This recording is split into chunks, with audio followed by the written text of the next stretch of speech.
La différence entre l'homme des cavernes et nous, c'est le résultat de la science. Et ce n'est pas une opinion, c'est de la science. Notre monde n'est pas si moche. Qui a inventé le GPS ? Imaginez que vous êtes au beau milieu d'une ville inconnue. Pour retrouver votre chemin, vous sortez votre téléphone, et là, une petite flèche bleue vous indique pile l'endroit où vous marchez. C'est magique, non ? Pourtant, derrière cette flèche, il n'y a pas un seul inventeur génial, mais une véritable épopée scientifique. Tout commence en 1957 avec Spoutnik, le tout premier satellite envoyé par les Russes. Des chercheurs américains s'aperçoivent qu'en écoutant son signal, ils peuvent exactement savoir où il se trouve grâce à l'effet Doppler. C'est le même phénomène qui fait que le son d'une sirène d'ambulance change quand elle passe devant vous. Et là, ils se disent, et si on faisait l'inverse ? Si on utilisait des satellites pour savoir où nous sommes sur Terre ?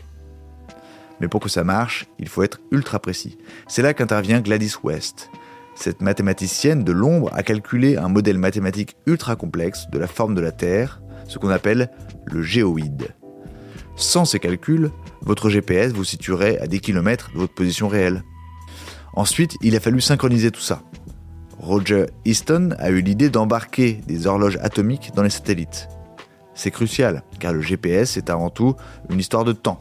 Le satellite envoie un signal, votre téléphone le reçoit, et en calculant le temps de trajet à la vitesse de la lumière, on déduit la distance.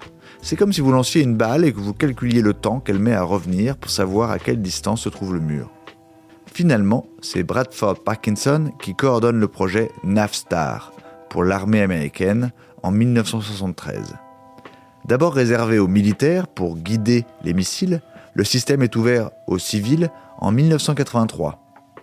Aujourd'hui, 31 satellites tournent en permanence au-dessus de vos têtes pour que vous ne soyez plus jamais perdus. Restez curieux et à bientôt pour de nouvelles découvertes avec Maxi Science. Voilà. Il ne reste plus qu'à vous remercier de votre attention. Au revoir.